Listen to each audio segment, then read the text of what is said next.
എല്ലാവർക്കും നമസ്കാരം. അങ്ങനെ 2 ദിവസത്തെ അവധിയൊക്കെ കഴിഞ്ഞിട്ട് നമ്മൾ നാളെ വീണ്ടും മാർക്കറ്റിലേക്ക് പ്രവേശിക്കാനിരിക്കുകയാണ്. മാർക്കറ്റിൽ ഒരുപാട് വിശേഷങ്ങളുണ്ട്. അതിലേക്കൊക്കെ കടക്കുന്നതിന് മുമ്പ് എൻ്റെ പേര് സക്കീർ ഹുസൈൻ എന്നാണ്. നിങ്ങൾ ആദ്യമായാണ് ഞങ്ങളുടെ വീഡിയോ കാണുന്നതെങ്കിൽ താഴെ വീഡിയോയുടെ ഡിസ്ക്രിപ്ഷനിൽ ലിങ്കുണ്ട്. ടെലഗ്രാം ചാനലിൻ്റെ ലിങ്കാണുള്ളത്. നിങ്ങൾ ജോയിൻ ചെയ്യുക. ഇതിനു മുമ്പ് ഞങ്ങൾക്കുണ്ടായിരുന്ന ടെലഗ്രാം ചാനലുകളും ഐഡിയൊക്കെ ഹാക്ക് ചെയ്യപ്പെട്ടു.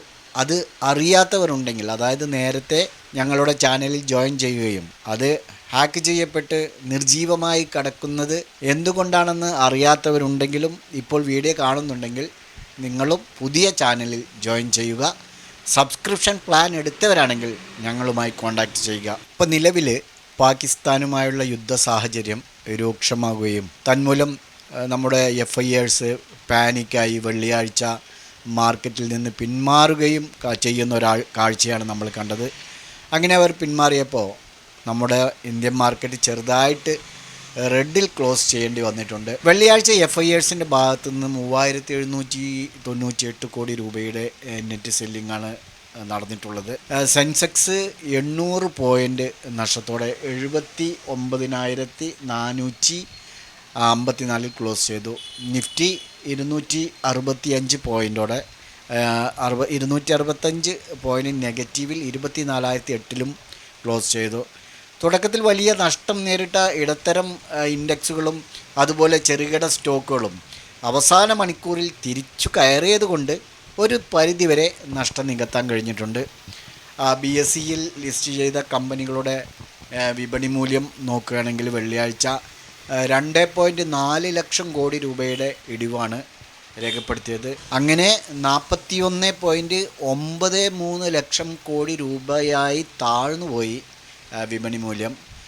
ടൈറ്റാൻ, അതുപോലെ Tata Motors, Larsen and turbo, SBI, Asian paints തുടങ്ങിയ ചുരുക്കം കമ്പനികൾ മാത്രമാണ് കഴിഞ്ഞ ദിവസം നേട്ടമുണ്ടാക്കിയെന്ന് പറയാനുള്ളൂ. അതേസമയം HDFC ബാങ്ക്, ICICI ബാങ്ക്, അതുപോലെ അൾട്രാടെക് സിമൻറ്റ്, ബജാജ് ഫിനാൻസ് എന്നിവ അല്പം താഴോട്ട് പോവുകയും ചെയ്തിട്ടുണ്ട്. എന്നാൽ ഇന്ത്യൻ രൂപ വെള്ളിയാഴ്ച 17 പൈസയുടെ നേട്ടമുണ്ടാക്കിയിട്ടുണ്ട്. അത് എന്താണ് കാരണമെന്ന് വെച്ചാൽ ഈ ഇന്ത്യ പാക് തമ്മിലുള്ള സംഘർഷങ്ങൾക്കിടെ ഈ സെല്ലിംഗ് പ്രഷർ മറികടക്കാൻ വേണ്ടി റിസർവ് ബാങ്ക് മാർക്കറ്റിൽ ഇടപെട്ടത് കൊണ്ടാണ് ഡോളറിനെതിരെ രൂപ വെള്ളിയാഴ്ച നില മെച്ചപ്പെടുത്തിയിട്ടുള്ളത്. വിദേശ നിക്ഷേപകരുടെ പിന്മാറ്റവും അതുപോലെ ആഗോള രംഗത്ത് ഡോളർ കരുത്ത് കാട്ടുന്നതുമാണ് രൂപയ്ക്ക് സമ്മർദ്ദം ഉണ്ടാവാനുള്ള കാരണം. ഇനി അടുത്ത ആഴ്ച പ്രധാനമായും മാർക്കറ്റിനെ ബാധിക്കുന്ന കാര്യങ്ങൾ എന്തൊക്കെയാണെന്ന് നമുക്ക് നോക്കാം. ഒന്ന്, ഇന്ത്യയും പാകിസ്ഥാനുമായുള്ള ഈ രാഷ്ട്രീയ സംഘർഷങ്ങൾ. ഒരു പക്ഷേ ഇപ്പോൾ യുദ്ധസമാനം തന്നെയാണ്, എന്നാലും പരിപൂർണമായൊരു യുദ്ധത്തിലേക്ക് നീങ്ങിയാൽ സാമ്പത്തിക മേഖല കനത്ത തിരിച്ചടി നേരിടുമെന്ന് പൊതുവെയുള്ളൊരു ആശങ്ക നിലനിൽക്കുന്നുണ്ട്. രണ്ടാമതായി, ഇന്ത്യയും അമേരിക്കയുമായുള്ള ട്രേഡിംഗ് ഡീൽ ചർച്ചകൾ പുരോഗമിക്കുകയാണ്. അങ്ങനെ പുരോഗമിക്കുന്നുണ്ടെങ്കിലും ഈ കാര്യത്തിൽ ഇതുവരെ വ്യക്തമായ ധാരണ ഉണ്ടായിട്ടില്ല എന്നുള്ളതാണ്. അതൊരു നെഗറ്റീവ് തന്നെയാണ്. മൂന്നാമത്, ക്രൂഡ് ഓയിൽ വില വീണ്ടും മുകളിലേക്ക് കയറാൻ തുടങ്ങിയിട്ടുണ്ട്. ഗ്ലോബൽ എക്കണോമിക് സെക്ടർ പോസിറ്റീവ് സൈഡിലേക്ക് നീങ്ങും എന്നുള്ള ഒരു പ്രതീക്ഷ ശക്തമായതുകൊണ്ടാണ് ഈ രാജ്യാന്തര മാർക്കറ്റിൽ ക്രൂഡ് ഓയിൽ വില കൂടിക്കൊണ്ടിരിക്കാനുള്ള കാരണം. ഇനി നാലാമത്തെ കാര്യം നോക്കുകയാണെങ്കിൽ അമേരിക്കയും UK തമ്മിൽ ഒരു വ്യാപാര കരാർ ഒപ്പുവെക്കുന്നതിന് ധാരണയായിട്ടുണ്ട്. ഈ ധാരണ ലോകത്തിലെ മോസ്റ്റ് കോയിനുകൾക്കെതിരെ ഡോളർ ശക്തിയാകും. അതായത് ബിറ്റ് കോയിൻ അതുപോലുള്ള ഒരുപാട് കോയിനുകളുണ്ടല്ലോ, അതിനെതിരെ ഡോളർ ശക്തിയാവാൻ സാധിക്കും. അഞ്ചാമതായിട്ട് ഇൻവെസ്റ്റ്മെൻറ്റ് അസറ്റ്സ് നോക്കുകയാണെങ്കിൽ 2.4 ലക്ഷം കോടി രൂപയുടെ ഇടിവാണ് രേഖപ്പെടുത്തിയിരിക്കുന്നത്. ഇനി സമാധാനിക്കാനുള്ള വകകൾ പറയുകയാണെങ്കിൽ, അതായത് നമുക്ക് ഈ വരും ദിവസങ്ങളിൽ സമാധാനിക്കാനുള്ള വകകളാണെങ്കിൽ, ഒന്നാമതായി ഇന്ത്യയും പാകിസ്ഥാനും തമ്മിലുള്ള ഇപ്പോൾ നടന്നുകൊണ്ടിരിക്കുന്ന പ്രശ്നത്തിൻ്റെ ഈ വ്യാപ്തിയും അതായത് അളവും ശക്തിയും കൃത്യമായി മനസ്സിലാക്കുന്നതിന് മുമ്പ് തന്നെ, അതായത് ഇത് ശരിക്കും മനസ്സിലായിട്ടില്ല എന്താണ് ഈ സംഭവിക്കുക എന്നുള്ളത്, അതുവരെ ഇന്ത്യൻ സ്റ്റോക്ക് മാർക്കറ്റുകൾ അതിനോട് ആ ഒരു സ്പോട്ടിൽ തന്നെ പ്രതികരിക്കാൻ തുടങ്ങും എന്ന് നമുക്ക് പ്രതീക്ഷിക്കാൻ കഴിയില്ല.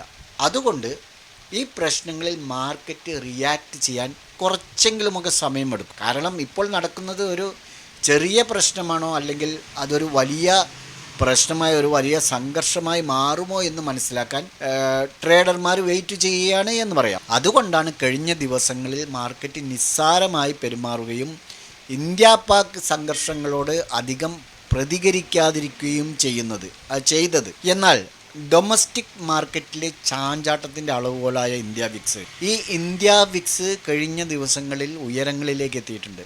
8.19% ഉയർന്ന് 22.7 എത്തി നിൽക്കുകയാണിപ്പോൾ. ഈ വർഷം കഴിഞ്ഞ മാസം, അതായത് ഇത് മെയ്, കഴിഞ്ഞ മാസം ഏപ്രിൽ 8 ശേഷമുള്ള ഏറ്റവും ഉയർന്ന ലെവലാണിത്. ഉയർന്ന ലെവലിലേക്ക് ജമ്പ് ആയിരിക്കുകയാണെന്നാണ് ബ്ലൂംബർഗ് ഡാറ്റ റിപ്പോർട്ട് ചെയ്തത്. കഴിഞ്ഞ ദിവസം വിക്സ് 12% വരെ ഉയർന്നിട്ടുണ്ടായിരുന്നു. ആ ഒരു ഉയർച്ചയാണ് മാർക്കറ്റിൽ കൃത്യമായൊരു സൈഡ് വേ നമുക്ക് കാണാൻ കഴിഞ്ഞത്. ഈ വൈകുന്നേരം, അതായത് മാർക്കറ്റ് ക്ലോസിങ്ങോടുകൂടി മുകളിലേക്ക് വന്നതാണല്ലോ നമ്മൾ കണ്ടത്. നിഫ്റ്റി 50 ഇൻഡെക്സ് ഓപ്ഷൻ കോൺട്രാക്ട്സുകളെ അടിസ്ഥാനമാക്കിയാണ് ഈ ഇന്ത്യ വിക്സ് എന്നുള്ളത് പ്രവർത്തിക്കുന്നത്. അതോടൊപ്പം തന്നെ മാർക്കറ്റിൽ ഭാവിയിൽ സംഭവിക്കാൻ പോകുന്ന ഈ ഒരു ചാഞ്ചാട്ടത്തെക്കുറിച്ചുള്ള സാധ്യതയും കൂടിയാണ് വിക്സിലെ ഈ ഹൈക്ക് സൂചിപ്പിക്കുന്നത്. അങ്ങനെയാണ് നമ്മൾ മനസ്സിലാക്കേണ്ടത്. കൂടാതെ അടുത്ത കുറച്ച് ദിവസത്തേക്ക് മാർക്കറ്റിൽ ഒരു അനിശ്ചിതം മീൻസ് ഒരു മേൽപോട്ടുമില്ല താഴോട്ടുമില്ലാത്തുള്ള ഒരു അവസ്ഥ, അതുപോലെ അപകട സാധ്യതയോ ഉണ്ടോയെന്ന് ഈ ഇൻവെസ്റ്റേഴ്സ് പ്രതീക്ഷിക്കുന്നുണ്ടെന്ന് കൂടെ നമുക്ക് ഈ ഇന്ത്യ വിക്സ് സൂചിപ്പിക്കുന്നുണ്ട്. ഇനി ഈ ഇന്ത്യ പാക് പ്രശ്നവുമായി ബന്ധപ്പെട്ടുകൊണ്ട് തന്നെ നമ്മുടെ മാർക്കറ്റിൽ ശ്രദ്ധിക്കേണ്ട കുറച്ച് സ്റ്റോക്കുകൾ, അത് ട്രേഡർമാരെ അറിയുന്നവർ ശ്രദ്ധിച്ചിട്ടുണ്ടാവും. അത് ഇതിനിടെ, അതായത് ഈ പ്രശ്നങ്ങൾക്കിടെ പ്രതിരോധവുമായി ബന്ധപ്പെട്ട സ്റ്റോക്കുകൾ കഴിഞ്ഞ ദിവസം 4.8% വരെ ഉയർന്നിട്ടുണ്ടായിരുന്നു. രാവിലെ 10:30 ഉള്ളിൽ തന്നെ ഭാരത് ഡൈനാമിക്സിൻ്റെ സ്റ്റോക്കുകൾ 3.31% വരെ നേട്ടമുണ്ടാക്കിയിട്ടുണ്ടായിരുന്നു. ഹിന്ദുസ്ഥാൻ എയറോനോട്ടിക്സ് 2.34% ഉണ്ടാക്കിയത്. അതേപോലെ Paras defence and space technologies 2.08% ഉണ്ടാക്കി. അതുപോലെ ഭാരത് ഇലക്ട്രോണിക്സ് 3.41% വരെ ഉയർന്നു. മറ്റൊന്ന് മാസ്ഡോക്ക് ഷിപ്പ് ബിൽഡേഴ്സാണ്, 1.56% അത് ഉയർന്നത്. മറ്റൊന്ന് Astra microwave products 3.21%. Garden reach ship and builders and engineers 2.2% വരെ ഉയർന്നു. അതിൽ ഏറ്റവും കുറവ് കൊച്ചിൻ ഷിപ്പ്യാർഡാണ്. നമ്മുടെ കേരളത്തിൻ്റെ സ്വന്തം കൊച്ചിൻ ഷിപ്പ്യാർഡ് 0.12% മാത്രമേ ഉയർന്നിട്ടുള്ളൂ. ഈ യുദ്ധ സാഹചര്യം മുറുകയാണെങ്കിൽ ഈ സ്റ്റോക്കുകൾ ഇനിയും മുകളിലേക്ക് കയറാനുള്ള സാധ്യതയുണ്ട്. അത് നിങ്ങൾക്ക് നിങ്ങളുടെ വാച്ച് ലിസ്റ്റിൽ ആഡ് ചെയ്യാം. കണ്ണും പൂട്ടിയെടുക്കരുത്. അതുപോലെ വെള്ളിയാഴ്ച നിഫ്റ്റി 23,835 വരെ താഴ്ന്ന് രാത്രിയിൽ 24,087 ഉയർന്നിട്ടാണ് ക്ലോസ് ചെയ്തിരിക്കുന്നത്. വെള്ളിയാഴ്ച US മാർക്കറ്റ് സ്ലൈറ്റ്ലി റെഡിലാണ് ക്ലോസ് ചെയ്തിരിക്കുന്നത്. അതിൽ ഡോ ജോൺസ് മാത്രം ഒരു 119 പോയിൻ്റ് നെഗറ്റീവിലെന്ന് പറയാനുള്ളൂ. പക്ഷേ ബുള്ളിഷ് ട്രെൻഡാണ്. അതുപോലെ S&P ഒരു ഫ്ലാറ്റ്, നാസ്ഡാക്കും ഒരു ഫ്ലാറ്റ് ക്ലോസിംഗ് ആണ് നടത്തിയിരിക്കുന്നത്. യൂറോപ്യൻ മാർക്കറ്റ് എല്ലാം തന്നെ ഗ്രീനിലാണ് ക്ലോസ് ചെയ്തിരിക്കുന്നത്. നിഫ്റ്റി ഞാൻ പറഞ്ഞല്ലോ 24,087 തിരിച്ച് കയറി. അതുപോലെ ബ്രന്റ് ക്രൂഡ് ഓയിൽ $63.92 ഉയർന്നിരിക്കുകയാണ്. ഗോൾഡ് ആണെങ്കിൽ 3,300 ആ ഒരു റേഞ്ചിൽ സസ്റ്റെയിൻ ആയിരിക്കുകയാണ്. സ്ലൈറ്റ്ലി ഒരു ചെറിയ റിക്കവറിങ് ഗോൾഡ് നടത്തി. അതുപോലെ ബിറ്റ്കോയിൻ 1,00,000 മുകളിലേക്ക് വന്ന് 1,04,100 എന്നുള്ള ഹൈ ക്രിയേറ്റ് ചെയ്തു. അതായത് 1,04,350 വരെ പോയിപ്പോൾ 1,03,400 ആ റേഞ്ചിൽ ട്രേഡ് നടന്നുകൊണ്ടിരിക്കുകയാണ്. നിഫ്റ്റി ചാർട്ടിലേക്ക് വരുമ്പോൾ ഇപ്പോൾ നമുക്ക് കഴിഞ്ഞ വെള്ളിയാഴ്ച ഇത്തരത്തിലുള്ള ഒരു ട്രെൻഡ് ലൈന് നമ്മൾ വരയ്ക്കുകയാണെങ്കിൽ ഇപ്പോൾ ഇതൊരു റിക്കവർ മോഡാണ് നമുക്ക് കാണാൻ കഴിയുന്നത്. 1 ഡേ ടൈം ഫ്രെയിമിലേക്ക് മാറ്റുകയാണെങ്കിലും ഒരു ഗ്രീൻ ക്യാൻഡിലാണ് ക്ലോസ് ചെയ്തിരിക്കുന്നത്. മൊത്തത്തിൽ വരും ദിവസങ്ങളിൽ ഒരു സൈഡ് വേ മാർക്കറ്റിനായിരിക്കും സാധ്യത കൂടുതലും.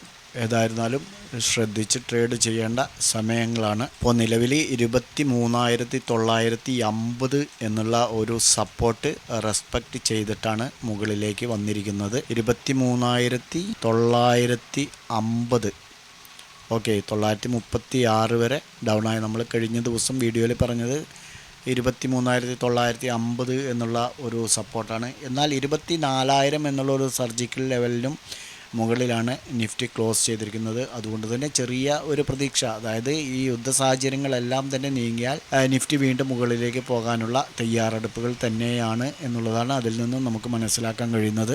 അതുപോലെ ഇനിയും ഡൗൺ സൈഡിലേക്ക് നോക്കുകയാണെങ്കിൽ നമുക്ക് 24,000 ടു 23,800 എന്നുള്ളതായിരിക്കും ഒരു സപ്പോർട്ട് സോണായിട്ട് നമുക്ക് കണക്കാക്കാൻ കഴിയുക. അതേപോലെ അങ്ങനെ 23,800 താഴെ വീഴുകയാണെങ്കിൽ നമുക്ക് കഴിഞ്ഞ ദിവസം ഞാൻ പറഞ്ഞ പോലെ തന്നെ 23,450 എന്നുള്ള ഒരു മേഖലയിലേക്ക് വരാനുള്ള സാധ്യതയും നമുക്ക് തള്ളിക്കളയാൻ കഴിയില്ല. ഈ ഒരു റേഞ്ചിലാണ് നെക്സ്റ്റ് ഒരു മേജർ സപ്പോർട്ട് എന്ന് പറയുന്നത്. നോക്കൂ, 23,450. ഓക്കെ, അപ്പോൾ നിഫ്റ്റിയിൽ വരും ദിവസങ്ങളിൽ നമുക്ക് നോക്കി ട്രേഡ് ചെയ്യാം. ഇതൊക്കെയാണ് വരും ദിവസങ്ങളിലുള്ള സാധ്യതകൾ. കഴിഞ്ഞ വ്യാഴാഴ്ച ചെയ്ത നമ്മുടെ വീഡിയോയിലെ സപ്പോർട്ട് ആൻഡ് റെസിസ്റ്റൻസ് ലെവലുകൾ നോക്കുകയാണെങ്കിൽ ഇപ്പോൾ സപ്പോർട്ട് ലെവലിന് താഴെയാണ് വെള്ളിയാഴ്ച ഓപ്പൺ ചെയ്തത്. അതിനുശേഷം ഈ സപ്പോർട്ട് ലെവലിന് മുകളിലേക്ക് വന്നു. അതേ ക്യാനിൽ തന്നെ സപ്പോർട്ട് ലെവലിനും താഴെ ക്ലോസ് ചെയ്യുകയും ചെയ്തു. പിന്നീട് ഈ സപ്പോർട്ട് ലെവൽ നെക്സ്റ്റ് 15 മിനിറ്റ്സ് ക്യാനിൽ ഒരു തവണ കൂടെ ക്രോസ് ചെയ്തു എന്നല്ലാതെ പിന്നീട് മുകളിലേക്ക് പോയിട്ടില്ല. ഡൗൺ സൈഡിലേക്ക് തന്നെ വന്നത്. ട്രേഡർമാർ പാനിക്കായിട്ട് ഏത് തരത്തിലുള്ള ട്രേഡായിരിക്കും എടുത്തിരിക്കുന്നത്? കാരണം ഇതിൽ നിന്ന് നമുക്ക് മനസ്സിലാക്കാൻ കഴിയുന്നത് ട്രേഡ് ഓപ്പർച്യൂണിറ്റി ഇല്ല എന്നുള്ളതാണ്. കാരണം നമ്മുടെ സപ്പോർട്ട് വീഡിയോ കാണുന്നവരുടെ കാര്യമാണ് പറയുന്നത്. സപ്പോർട്ട് ലെവലിനും താഴെ ഓപ്പൺ ചെയ്ത് പിന്നീട് അതിനും താഴെ ക്ലോസ് ചെയ്തതുകൊണ്ടും ഒരു വ്യക്തമായ നമുക്കൊരു എൻട്രി ലഭിക്കാത്തതുകൊണ്ടും കഴിഞ്ഞ വെള്ളിയാഴ്ച ട്രേഡൊന്നും കാര്യമായി ചെയ്തിട്ടുണ്ടാവില്ല എന്ന് വിചാരിക്കുന്നു. ബാങ്ക് നിഫ്റ്റിയിലേക്ക് വരികയാണെങ്കിലും നമുക്ക് ഈ 53,670 നമ്മുടെ സപ്പോർട്ട് ലെവൽ. ഫസ്റ്റ് നമ്മൾ ഓപ്പൺ ചെയ്തത് സപ്പോർട്ട് ലെവലിനും താഴെയാണ്. അതിനുശേഷം ക്ലോസ് ചെയ്തത് സപ്പോർട്ട് ലെവലിനും മുകളിലാണ്. പിന്നീട് അതിന് മുകളിൽ തന്നെ ട്രേഡ് ആവുകയാണ് ചെയ്തത്. ലാസ്റ്റ് ഈ ഒരു ടൈമിലാണ് ക്ലോസ് ചെയ്തിരിക്കുന്നത്. ഈ ഒരു ക്യാൻഡിലാണ് നിങ്ങൾ പ്രത്യേകം ശ്രദ്ധിക്കേണ്ടത്. ഈ ഒരു ക്യാൻഡിലാണ് ക്ലോസ് ചെയ്തിരിക്കുന്നത്. ഈ ക്യാൻഡിൽ ക്ലോസ് ചെയ്ത ശേഷം നമുക്ക് ഇവിടെ നിന്നൊരു എൻട്രി എടുക്കുകയാണെങ്കിൽ തന്നെ ഒരു 150 പോയിൻറ്റിൻ്റെ റാലി ബാങ്ക് നിഫ്റ്റിയിൽ ലഭിച്ചിട്ടുണ്ട്. സെൻസെക്സിലേക്ക് വരികയാണെങ്കിൽ പ്രത്യേകം പറയേണ്ട ആവശ്യം എന്ന് പറയുന്നത് നിഫ്റ്റിയെ പോലെ അല്ല. ഈ സപ്പോർട്ട് ലെവലിന് മുകളിലാണ് ക്ലോസ് ചെയ്തിരിക്കുന്നത് ഫസ്റ്റ് 15 മിനിറ്റ്സ് ക്യാൻഡിൽ. അതുകൊണ്ട് തന്നെ ബാങ്ക് നിഫ്റ്റിയിലുള്ള ആ ഒരു സിനാരിയോ തന്നെയാണ് ഇതിലും നമുക്ക് സംഭവിച്ചിരിക്കുന്നത്. നോക്കൂ, ഇതാണ് ക്ലോസ് ചെയ്തിരിക്കുന്നത്. ഈ ഒരു ക്യാൻഡിലാണ് ക്ലോസ് ചെയ്തിരിക്കുന്നത്. അതിനുശേഷം നമുക്ക് ഇവിടെ നിന്നൊരു എൻട്രി എടുക്കുകയാണെങ്കിൽ തന്നെ നെക്സ്റ്റ് നമുക്ക് 160 പോയിൻറ്റിൻ്റെ റാലി സെൻസെക്സിൽ ലഭിച്ചിട്ടുണ്ട്. ഓക്കെ, അപ്പോൾ ഏതായിരുന്നാലും ഈ രണ്ട് സെൻസെക്സും അതുപോലെ ബാങ്ക് നിഫ്റ്റിയും നമ്മുടെ ലെവലിനും താഴെ എൻട്രി ലഭിച്ചിട്ടുണ്ട്. അടുത്ത ദിവസം, അതായത് നാളെ നമുക്ക് ട്രേഡ് ചെയ്യാനുള്ള അല്ലെങ്കിൽ സപ്പോർട്ട് നോക്കാനുള്ള ഒരു ചാൻസ് എന്ന് പറയുന്നത് 79,300 റേഞ്ചാണ്. 79,300നും അല്പം താഴെ 79,250 എന്നുള്ളൊരു റേഞ്ച് നമുക്ക് വാച്ച് ചെയ്യാവുന്നതാണ് സപ്പോർട്ട് ലെവൽ.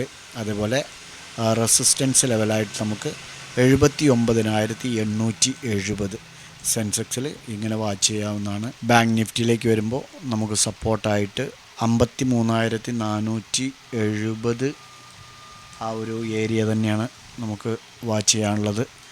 53,470 റെസിസ്റ്റൻസായിട്ട് 53,920 ഈ ഒരു ഏരിയ സപ്പോർട്ട് ആൻഡ് റെസിസ്റ്റൻസായിട്ട് നമുക്ക് ബാങ്ക് നിഫ്റ്റിയിൽ വാച്ച് ചെയ്യാവുന്നതാണ്.